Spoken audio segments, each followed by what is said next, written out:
12월 24일 금요일입니다. 오늘 새벽 우리에게 주시는 하나님의 말씀은 야고보서 3장 13절로 18절까지 말씀입니다. 너희 중에 지혜와 총명이 있는 자가 누구냐? 그는 선행으로 말미암아 지혜의 온유함으로 그 행함을 보일지니라. 그러나 너희 마음속에 독한 시기와 다툼이 있으면 자랑하지 말라. 진리를 거슬러 거짓말하지 말라.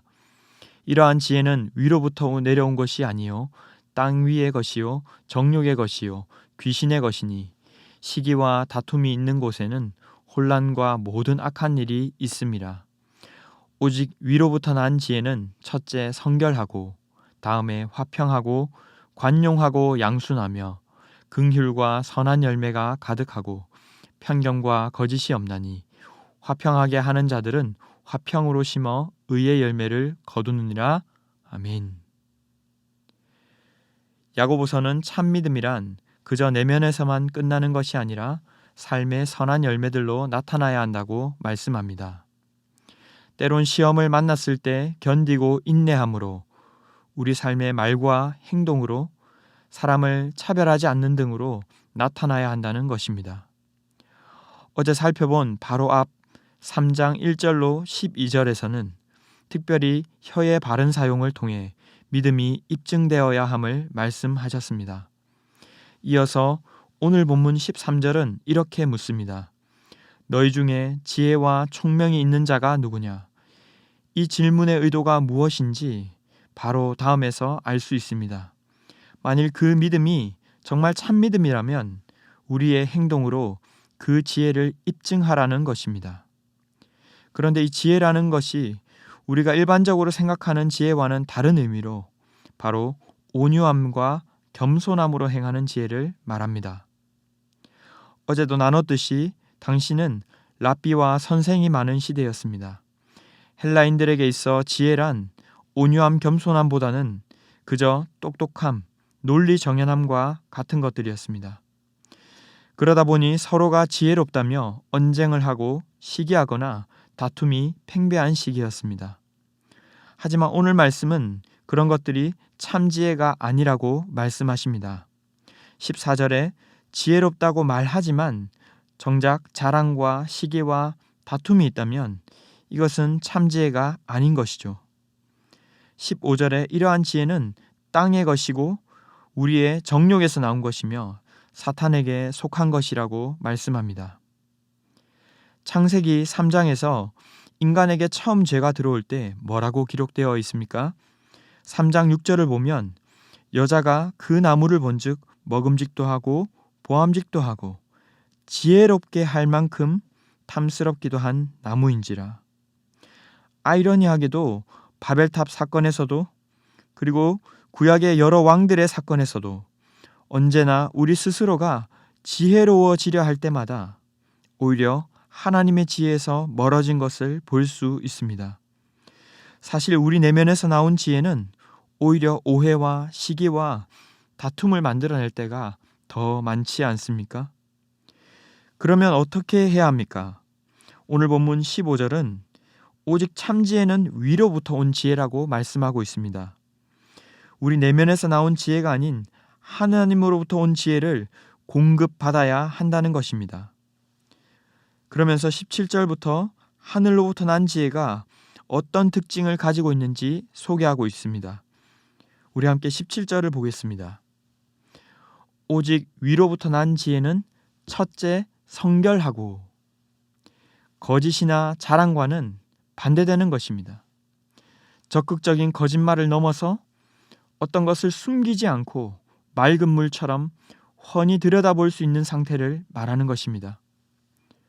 또 화평하며 관용하고 양순하며 긍휼과 선한 열매가 가득하고 이 특징들 역시 시기와 다툼과 반대되는 것입니다. 성경은 왜 이 두 가지 특징을 확연히 비교하며 말씀하고 있습니까? 우리는 오늘 이 말씀을 통해 우리 자신을 비추어 볼 수 있어야 합니다. 나는 과연 위로부터 받은 지혜로 살아가고 있는가? 아니면 내 정욕으로부터 나온 지혜로 살아가고 있는가 하는 것입니다. 여러분은 어떤 지혜로 살아가고 계십니까? 이것은 우리가 어떤 열매를 맺고 있는지를 보면 알 수가 있습니다. 우리가 애쓰고 노력하겠지만 그렇지 못한 열매가 맺히고 있는 부분이 있다면 그것을 발견하고 하늘로부터 오는 지혜를 구해야 하는 것입니다. 사랑하는 성도 여러분, 계속해서 야고보서 말씀을 받고 있는 우리의 마음이 어떻습니까? 마냥 기쁘고 행복하십니까? 아니면 불편하고 부담스러우십니까? 저는 사실 후자가 더 강합니다. 성경에서 말하는 바와 같이 살지 못하는 말과 행동들로 인해 부딪힘들이 일어나지는 않습니까? 하지만 이 야고보서 말씀은 그런 우리의 모습을 조명해 주는 것으로 끝나지 않고 그렇기 때문에 하늘로부터 오는 지혜를 구하라고 말씀하십니다. 먼저 우리는 이 지혜가 어디로부터 온 지혜인가를 분별해야 합니다.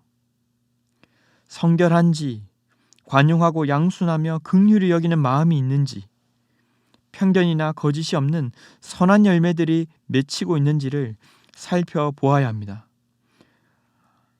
그게 아니라 혼란과 다툼과 시기가 맺히고 있지는 않은지 마치 진단을 내리는 것과 같습니다. 그리고 우리 자신의 모습을 깨닫게 되었다면 위의 지혜, 하늘의 지혜를 구해야 합니다.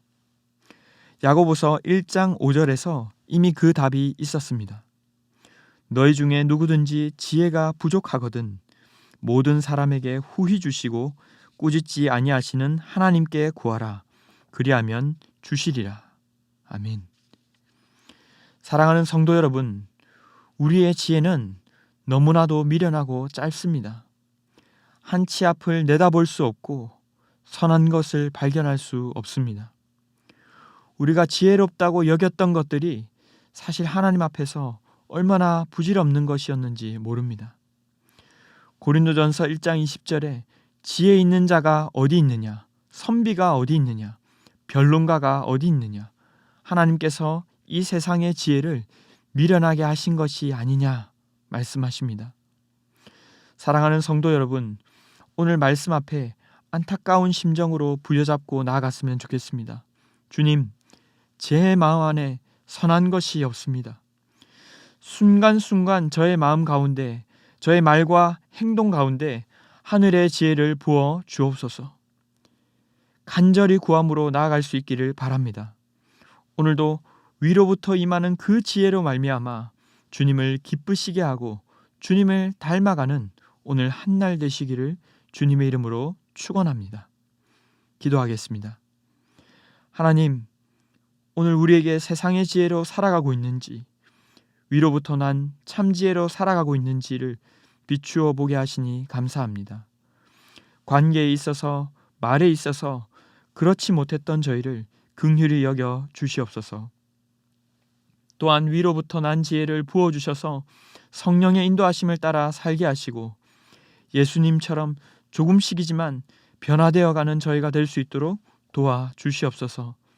나의 생각, 나의 지혜로 살도록 내버려 두지 마시고 오늘 이 새벽 주님께 무릎 꿇을 때 참지혜가 임하고 변화되는 저희가 될 수 있도록 역사하여 주시옵소서. 살아계신 예수님의 이름으로 기도하옵나이다. 아멘.